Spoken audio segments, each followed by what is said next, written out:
Hello ladies and gentlemen, and welcome back to the Techno Garage Services YouTube channel. My name's Drinkwater. Hope you're doing okay. Welcome to sunny Wales. It's a little bit windy here, but hopefully we'll get through this okay. You may recall that last week I posted a video all about whether you're ready to go back to work and whether your work is ready to receive you back. Today we're going to follow on from that about whether your car is actually ready for you to go back to work.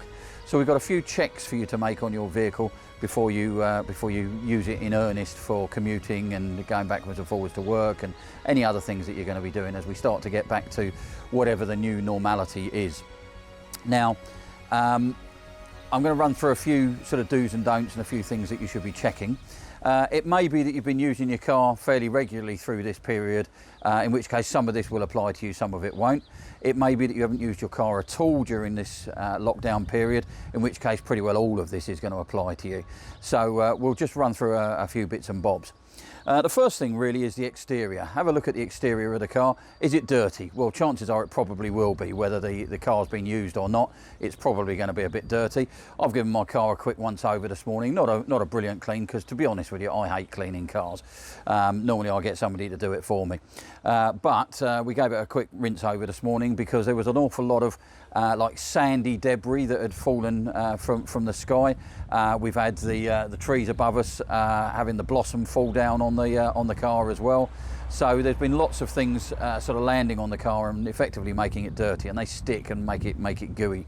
So obviously make sure that your windscreen's clear, make sure your mirrors are nice and clear. Give them a good clean. Clean the whole car really is probably the answer. Next thing to check is your wiper blades. Just have a check they haven't perished while they've been sitting here, because they are rubber and they do perish over a period of time. Make sure you've got no bits of rubber actually hanging off the wiper blades, because they'll soon fall apart as soon as you go to use them. So just make sure they're good. Also give them a clean as well. Just run a rag along them, maybe a damp rag along them like so a couple of times, just to clean all the dirt and grit off of them. Because it will scratch the windscreen, but also it'll leave smears across the windscreen, so you'll go to use them and they'll be all over the place. So just get the exterior of the car ready for going back to work. So next we're going to move under the bonnet and have a look at the componentry under the bonnet. So pop the bonnet and lift her up. Now let's start at the battery. Most cars have the battery under the bonnet, but there could be some that have it elsewhere. It may be that if you've not used the car over the last few weeks, the battery could be dead, in which case it's probably at the very least going to need to be charged up. You're obviously going to need to get a battery charger on that. Most modern vehicles have some form of charging point, like this has got here for positive and then negative straight on here. Now, just a word to the wise on this one. If you've got any of the Volkswagen Group cars, nearly all of them, and quite a few other vehicles in fact now, they have a little box attached to the side of the terminal here with a couple of thin wires going to it, as well as this big thick wire.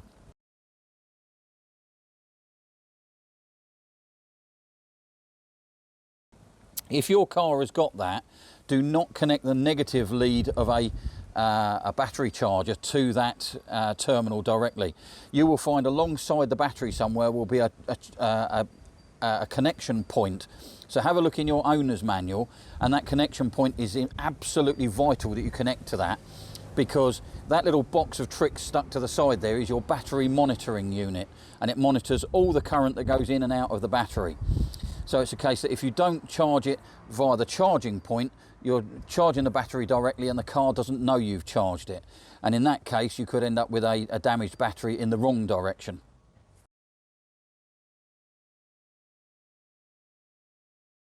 Now, these modern batteries do not like sitting flat for a long while. So it may be that if your battery has been sitting flat for 2 or 3 weeks, it has done what we call sulfating the plates. And once a battery has got sulfated plates, there's really no coming back for that, and you'll probably need a new battery. So that's the battery covered. The next thing is to do the usual weekly checks that you should be doing on things like your under bonnet fluids. So that's going to include things like your coolant. Check your coolant bottle. Is the coolant reaching up to the correct point in the bottle where the maximum level is? So only check that when it's cold. On no account should you open that when it's hot. because otherwise you're going to get burnt, but you should make sure that your coolant fluid is topped up to the right level, up to the max. Same applies with your power steering fluid. Here's your power steering fluid on this car. You'll again need to check where that is on your vehicle. Check your fluid level is up to the right level. Depending whether it's hot or cold, you'll have a different graduation on the side here, indicating whether it's to be checked hot or cold down the side of the bottle here. The next thing to check up on is your brake fluid, and this isn't the easiest cover to get off. Once again, just pop the cap off, just make sure that it's up to its max level, okay, or just below it, but certainly not to the point where it's completely missing. And then of course, good old engine oil. Check your engine oil level. Now again, check your manual for this one. Pop your dipstick out, give it a clean like so.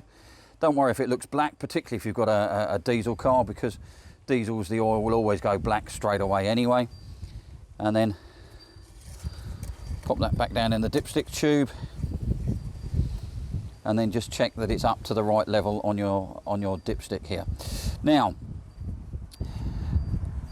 most modern diesels, the vehicle manufacturers are actually recommending that we don't fill it up right to the top here, right to this maximum line.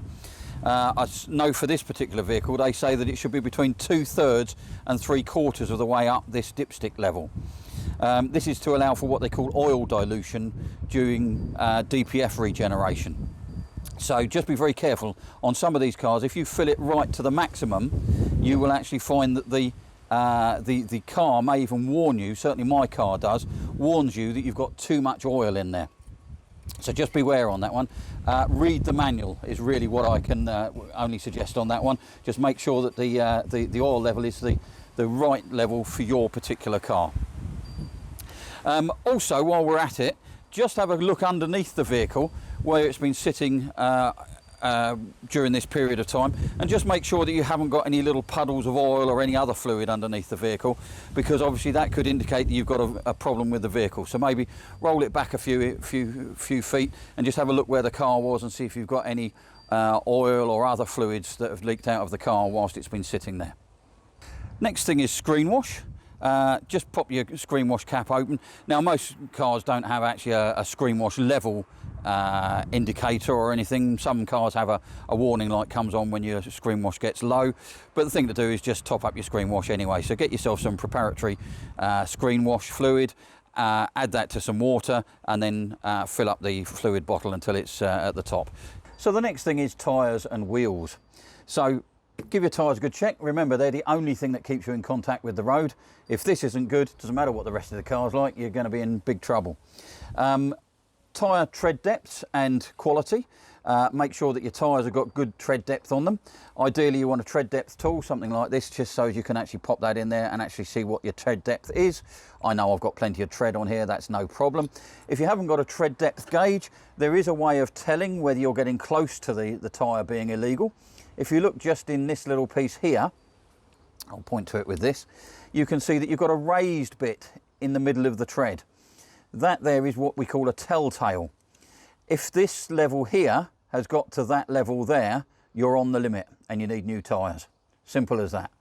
And that's right across the tyre here, not just in one area, right across the tyre, all of that applies. And as you can see here, we've got little telltales on all the treads just there. So that's an easy way of making sure that your tyre is legal. Just because it's legal doesn't mean it's safe, but just make sure that it's at the very least legal. We see an awful lot of cars come in for MOT with completely bald tyres, quite scary, especially when they've got baby seats in the back. The other bit we need to check is tyre pressures. So we're going to whip our tyre valve off and we're going to try our tyre pressure gauge. So this also doubles up as a tyre pressure gauge, and that then tells me what my tyre pressure has got to. If you want to know what your tyre pressure should be, because there isn't a standard tyre pressure for every vehicle, you need to check your owner's manual and see what your owner's manual says about tyre pressures. Have a quick check that your wheels are reasonably clean as well, and also just have a quick check in here where your brake disc is. You'll see that this brake disc is quite clean, but if your vehicle's been sitting for some time, that may well have some surface rust on it. That isn't anything to worry about unless it's really deeply pitted, but if it's just got a bit of surface rust on it, not to worry, just brake gently for the first mile or two, just to make sure that the rust is taken off by the brake pads and you're not sort of relying on your brakes immediately. So just brake gently at first, and that will take that surface coating off and make the brakes safe again. And the next area we're going to look at is the lights. Make sure that all your lights are working. Obviously start at the front, make sure all your headlights, including main beams, side lights, indicators and so on, are all working. And then also have a quick check of the lighting at the back of the car as well.